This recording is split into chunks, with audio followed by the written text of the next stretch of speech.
A Judeo-Christian Guide to Healing from Complex Trauma, on the harmful demonization of suicidal ideation. Although society today, in comparison to erstwhile attitudes, does seem to be a little more enlightened concerning mental health issues and issues concerning the general philosophical and theological problem of human evil, we still have a long way to go. One concern in particular that I will be addressing in this article is on feelings of suicidality and their concomitant expression to others, and how others often re-traumatize us even more so with their reactions. Some years ago, I was attending a church in my area and had the misfortune of being covertly abused and then triggered, which eventually led to an emotional reaction on my part to this abuse that was occurring, whereby I mistakenly revealed to the people present in this group setting that I had been feeling suicidal due to some stressors in my life that I was facing at that time. And although my reaction was mainly due to the complex PTSD that I grapple with due to having survived systematic child and teenagehood emotional abuse, which often brings us right back to where we have felt before, and I probably would not have acted upon it as I was now much further along in my recovery process, I also expressed these inner thoughts and feelings to them mainly to drive across the point to my abusers just how much their behavior towards me was affecting me, and the egregiousness and the seriousness of their mistreatment of others truly is. To make a long story short, the police ended up being contacted, and my abusers merely re-traumatized me all over again. I do not think they realized just how deeply they disturbed and distressed me by their actions. For about the next 2 weeks, I was again cast back into a CPTSD hell that only those who have been real with themselves about the evil that they see and have experienced themselves in this world will be able to admit to. But, sadly and disturbingly, there are many people who, as M. Scott Peck brilliantly summed up in his book The People of the Lie, resist awareness of their own condition. Self-reflection and honesty are definite virtues of a seemingly lost era, where the measure of a man was found not in his net worth or in his public persona, but in his actual moral integrity and inward character. Furthermore, this way that certain types of people choose to respond to those who express any kind of humanity or honesty or vulnerability still to this day borders on civil savagery. And, to add insult to injury, these people who did this to me at this church then had the audacity to get me to agree with them that what they had done was, quote, understandable, considering what I had shared with them. But I think they were merely resentful of me for having stood up to them and called out their abuse for what it was. Nevertheless, I humored them and went along with it just to safely extricate myself from the situation.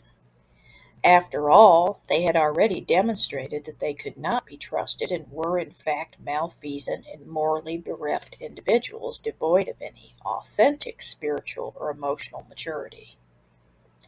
In truth, when people call the police on individuals who are sharing their feelings of despair and hopelessness, this is an act of abuse and an act of criminalizing sufferers and their rightful feelings. This is not the proper or even honest, healthy, or effective way to handle these situations, to say the least. Neither is it a very Christian way to handle these situations, I might add. Yet the sad fact is that evil and willfully ignorant people do exist.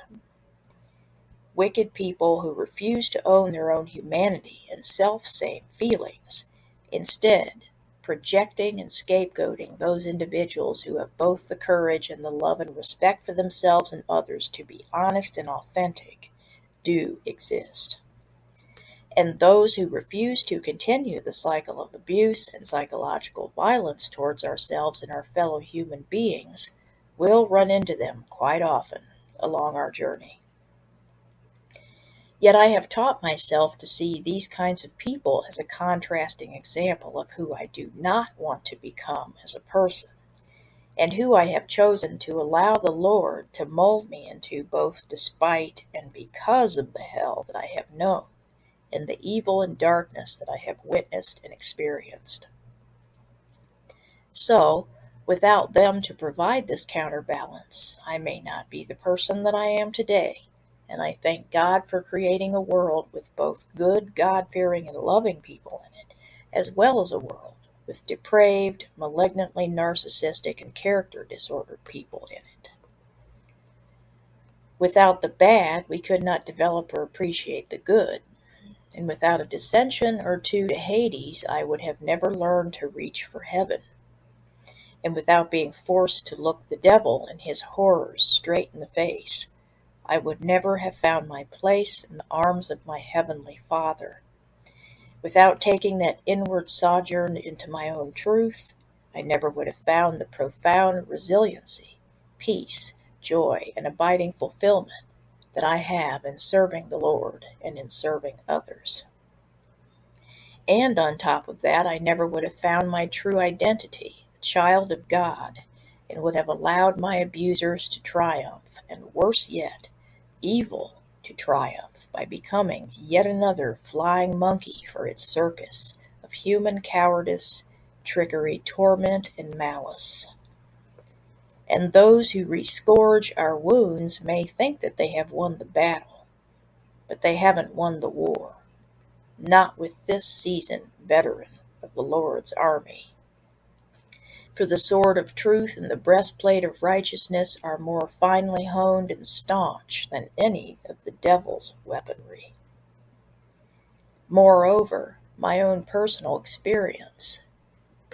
Most people who take their own lives are not acting merely out of some pitiable feeling of hopelessness and victimhood, and neither are they acting out of malevolent and or cowardly self-centeredness. On the contrary, the motivation behind why people attempt and or succeed at suicide is highly moralistic and altruistic. We are either responding to an act and or acts that we have committed in the past and or that we fear we are on the verge of committing in the present. In a word, some people are driven by a very acute sense of moralism and concern for their fellow man because they sense an impending evil about to consume them and manifest in their behavior. In a sense, we truly believe in those dark nights of the soul that we are a danger to others and ourselves, and that the best course of action to take is suicide.